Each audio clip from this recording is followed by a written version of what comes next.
ನಮಸ್ಕಾರ ಸ್ನೇಹಿತರೆ. ಇವತ್ತಿನ ಕತೆ ರೋಹಿತನ ಸಹಾಯ. ರೋಹಿತ್ ಒಬ್ಬ ಪುಟ್ಟ ಬಾಲಕ. ಅವನು ಬಡ ಕುಟುಂಬದಿಂದ ಬಂದವನು.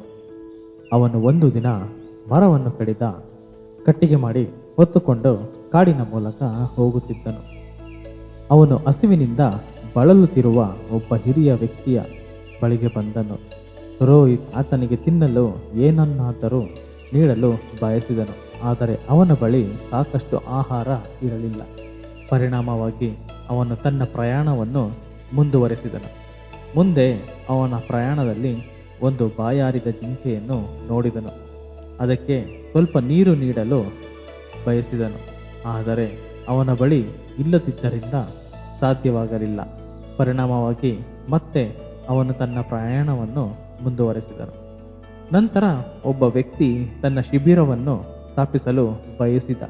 ಆದರೆ ಯಾವುದೇ ಕಟ್ಟಿಗೆಗಳು ಹೊಂದಿಲ್ಲದ ಕಾರಣ ರೋಹಿತ್ ಅವನ ಸ್ಥಿತಿಯನ್ನು ವಿಚಾರಿಸಿ ಸ್ವಲ್ಪ ಕಟ್ಟಿಗೆಯನ್ನು ಕೊಟ್ಟನು.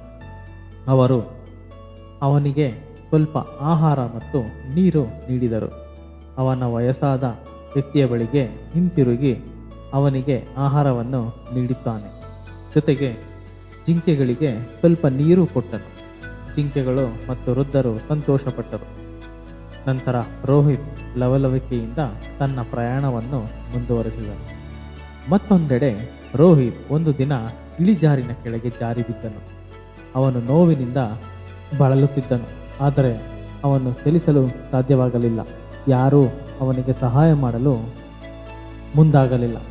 ಆದಾಗ್ಯೂ ಅವನು ಹಿಂದೆ ಸಹಾಯ ಮಾಡಿದ ಮುದುಕ ಅವನನ್ನು ಗಮನಿಸಿದಾಗ ಅವನ ತಕ್ಷಣ ಹತ್ತಿರ ಬಂದು ಅವನನ್ನು ಇಳಿಜಾರಿನಿಂದ ಎಬ್ಬಿಸಿ ಕರೆದೊಯ್ದನು. ಅವನ ಕಾಲುಗಳು ಗಾಯಗಳಿಂದ ಕೂಡಿದವು. ರೋಹಿತ್ ನೀರು ಕೊಟ್ಟ ಜಿಂಕೆ ಅವನ ಗಾಯಗಳನ್ನು ಗಮನಿಸಿದಾಗ ಅವನು ಕಾಡಿಗೆ ಧಾವಿಸಿ ಕೆಲವು ಗಿಡಗಳೊಂದಿಗೆ ಹಿಂತಿರುಗಿದನು. ಸ್ವಲ್ಪ ಸಮಯದ ನಂತರ ಅವನ ಗಾಯಗಳು ಮುಚ್ಚಲ್ಪಟ್ಟವು. ಒಬ್ಬರಿಗೊಬ್ಬರು ಸಹಾಯ ಮಾಡಲು ಸಾಧ್ಯವಾಯಿತು ಎಂದು ಅವರೆಲ್ಲರೂ ಭಾವ ಪರವಶರಾಗಿದ್ದರು. ಈ ಕಥೆಯ ನೈತಿಕತೆ: ನೀವು ಇತರರಿಗೆ ಸಹಾಯ ಮಾಡಿದರೆ ಅವರು ನಿಮಗೆ ಸಹಾಯ ಮಾಡುತ್ತಾರೆ. ನಮಗೆ ಅಗತ್ಯವಿರುವಾಗ ನಾವು ಇತರರಿಗೆ ನೀಡುವ ಎಲ್ಲ ಪ್ರೀತಿ ಮತ್ತು ಸಹಾಯವು ನಿಸ್ಸಂದೇಹವಾಗಿ ನಮಗೆ 10 ಪಟ್ಟು ಹಿಂತಿರುಗುತ್ತದೆ. ಸ್ನೇಹಿತರೆ, ಈ ಕತೆ ಇಲ್ಲಿಗೆ ಮುಗಿಯುತ್ತದೆ.